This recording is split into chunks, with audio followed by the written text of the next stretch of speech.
रोहित शेट्टीच्या घरावर गोळीबार करणाऱ्या अटकेत पोलिसांनी दीपक शर्मा नावाच्या आरोपीच्या मुसक्या आवळल्या। अजित पवारांच्या निधनानंतर मंत्रालयामध्ये गैरप्रकार शासकीय दुखवटा असताना अल्पसंख्याक विकास विभागात डिजिटल प्रमाणपत्रांचं वाटप झाल्याचा युवक काँग्रेसच्या अक्षय जैन यांचा आरोप। मुंबई महापालिकेतल्या विरोधी पक्षनेत्याच्या कार्यालयाची दुरवस्था, विरोधी पक्षनेतेपदाची घोषणा होणार असतानाही कार्यालय मात्र तयार नाही। महापालिका प्रशासनाकडून कुठलीही तयारी नाही।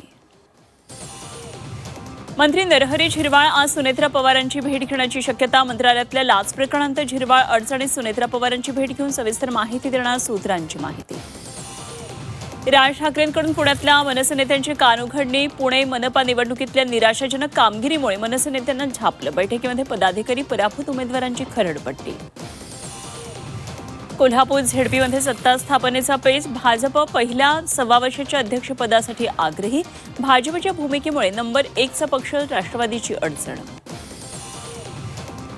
अहिल्यानगरमध्ये भेसळयुक्त दुधावर कारवाई। 1200 लिटर भेसळयुक्त दूध नष्ट। फॅट वाढवणारे घातक लिक्विड रासायनिक पावडर जप्त। मुंबईची हवा बिघडली। शहर उपनगरामध्ये हवेची गुणवत्ता मध्यम श्रेणीमध्ये। वांद्रेतील हवा सर्वाधिक प्रदूषित असल्याचं समोर। रायगडावरील धनगर वस्ती सौर दिव्यांनी उजळली। आमदार गोपीचंद पडळकरांच्या प्रयत्नांना यश। धनगर कुटुंबांना चांगली घरं मिळवून देणार पडळकरांचा रायगडवरच्या रहिवाशांना शब्द। पुणे जमीन गैरव्यवहार प्रकरणामध्ये शीतल तेजवानीच्या जामीन अर्जावर आज सुनावणी। पुण्यातल्या शिवाजीनगर कोर्टात होणाऱ्या सुनावणीकडे लक्ष। पुण्यामधल्या आंदोलनात दोन्ही पक्षाला भोवलं। भाजप काँग्रेस पक्षाच्या नेत्यांवर गुन्हे दाखल। एकमेकांना विरोधात दिलेल्या तक्रारीनंतर 2 वेगवेगळ्या पोलीस ठाण्यामध्ये गुन्हे दाखल। धाराशिव जिल्हा परिषद अध्यक्षपदासाठी 2.5 वर्षांचा फॉर्म्युला। शिवसेनेचा भाजपला प्रस्ताव। मुख्यमंत्री फडणवीस एकनाथ शिंदे आजच निर्णय घेण्याची शक्यता। जयंत पाटलांचा वाढदिवसानिमित्तानं मुंबईमध्ये बॅनरबाजी। हॅलो जयंतराव, वाढदिवसाच्या शुभेच्छा। अजितदादांची आठवण काढत भावनिक बॅनरबाजी।